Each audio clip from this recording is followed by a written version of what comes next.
ಬಲೆಗೆ Yadrami PSI Vishwanath Reddy.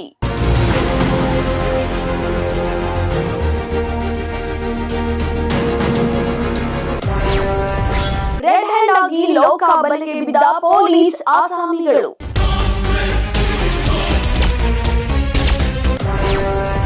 Lokayukta inspector Arun Kumar ಕ್ಷಿಪ್ರ ಕಾರ್ಯಾಚರಣೆ.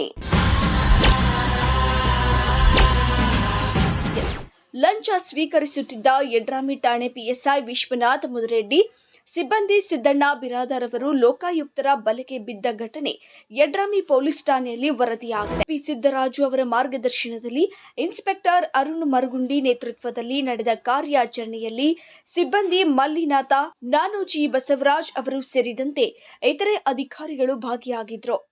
ವಿಚಿತ್ರ ಸಂಗತಿಯೆಂದರೆ ಗಂಭೀರ ಪ್ರಕರಣಗಳಲ್ಲಿ ಹಾಗೂ ಆರೋಪಿಗಳ ಬಂಧನದಲ್ಲಿ ತೋರಿದ ಕಾರ್ಯಕ್ಷಮತೆಗಾಗಿ ಪಿಎಸ್ಐ ವಿಶ್ವನಾಥ್ ಮುದರೆಡ್ಡಿ ಅವರು 2024-25ನೇ ಸಾಲಿನಲ್ಲಿ ಅಂದಿನ ಮುಖ್ಯಮಂತ್ರಿ ಸಿದ್ದರಾಮಯ್ಯ ಅವರಿಂದ ಚಿನ್ನದ ಪದಕವನ್ನ ಪಡೆದಿದ್ರು. ಪ್ರತಿ ಇಲಾಖೆಯಲ್ಲೂ ಭ್ರಷ್ಟಾಚಾರ ತಾಂಡವಾಡುತ್ತಿರುವ ವಾಸ್ತವ ಪರಿಸ್ಥಿತಿಯಲ್ಲಿ ಅದರ ವಿರುದ್ಧ ಕರ್ತವ್ಯ ನಿರ್ವಹಿಸಿ ಸಾರ್ವಜನಿಕ ಸೇವೆ ಮಾಡಬೇಕಿದ್ದ ಪೊಲೀಸ್ ಇಲಾಖೆ ಅಧಿಕಾರಿಗಳೇ ಹೀಗಾದ್ರೆ ಜನಸಾಮಾನ್ಯರ ಗತಿಯೇನು ಎಂಬುದೇ ಯಕ್ಷ ಪ್ರಶ್ನೆಯಾಗಿದೆ.